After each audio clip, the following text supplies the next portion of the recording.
I used to think being invisible was a blessing. When nobody notices you, nobody expects anything from you. Nobody asks where your bruises came from. Nobody wonders why you leave school the moment the final bell rings. You simply exist. That was my life. My name is Aren Vale, and if you asked anyone at Westbridge High who I was, they'd probably stare at you for a few seconds before saying, "Oh, that quiet guy." I sat in the last row of Class 2B, where the teacher rarely called on me and my classmates rarely looked in my direction. It wasn't because I was shy.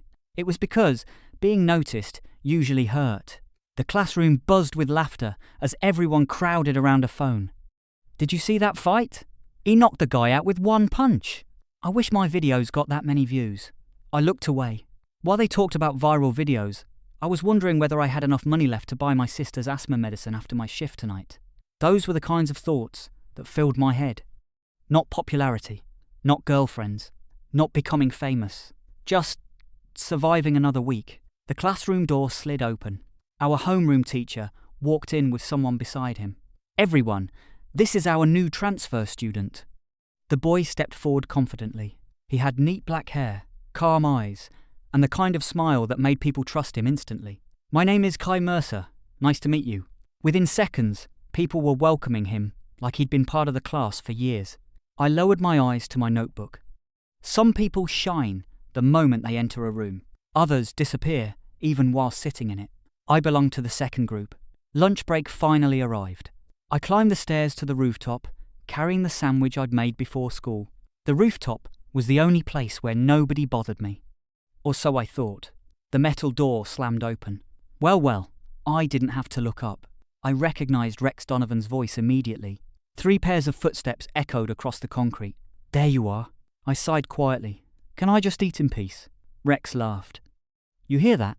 The ghost thinks he gets to make requests." His friend snatched the sandwich from my hands. Another kicked my backpack across the rooftop.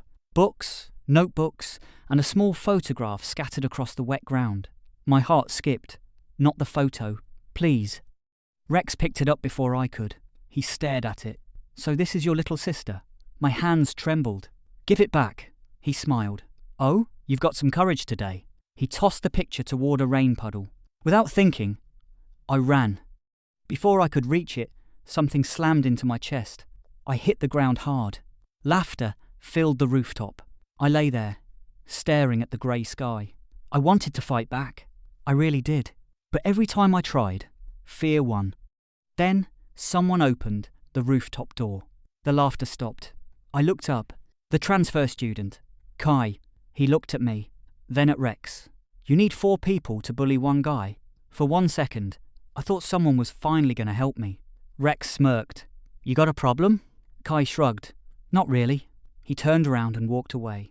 I watched him leave. Somehow, that hurt more than the punch. School ended. While everyone else went home, I headed straight to my part-time job at a convenience store. For 6 hours, I stocked shelves, cleaned spills, and smiled at customers who never looked twice at me. Near closing time, my manager handed me an envelope. "Good work today." I bowed politely. Outside, I counted the money. I already knew. It wasn't enough. It was never enough. I slipped the envelope into my pocket and started walking home. The streets were quiet, until I heard shouting. An old man was backed against a wall in a narrow alley. 2 men surrounded him. "Hand over the money." "I don't have much." One of them raised his fist. I stopped walking. "Keep going. It isn't your problem." That's what my mind said. But then I remembered my sister's smile. I remembered that photograph lying in the rain. Before I realised it, I stepped into the alley. "Leave him alone." Both men turned toward me. Then they laughed. "Seriously? This kid?" The taller one rushed me. Everything happened too fast. I swung wildly. Missed. His fist crashed into my face. Pain exploded across my jaw. I stumbled backward. My phone slipped from my pocket and hit the pavement. The screen lit up. I didn't notice it had started recording. The second man charged. I ducked by pure instinct. He slammed shoulder first into the wall. I pushed him away. The old man suddenly swung his guitar case, distracting the first robber. Without thinking, I threw one desperate punch. It landed. The man staggered. Then, police sirens echoed through the street. The robbers cursed and ran. Silence returned. I stood there, breathing hard. The old man smiled. You've got more courage than skill. I couldn't help laughing. You're probably right. By the time I looked up again, he was gone. That night I collapsed onto my bed. My phone buzzed. Video uploaded successfully. I frowned. What video? Then I saw it. The alley fight. My cracked phone had uploaded everything automatically. I sighed. Great. I tossed the phone onto my desk and went to sleep. The next morning, the vibration woke me. One notification, then another, then dozens. Views. 127. Refresh. 1,942. Refresh. 18,763. Comments poured onto the screen. Who is this guy? That dodge wasn't luck. Subscribed. Fight again. I stared at the numbers. For the first time in my life, people knew my name. Then a new notification appeared. Ghost Coach sent you a message. Your next fight will kill you, unless you learn how to survive. Meet me online at midnight. I read the message twice, then a third time.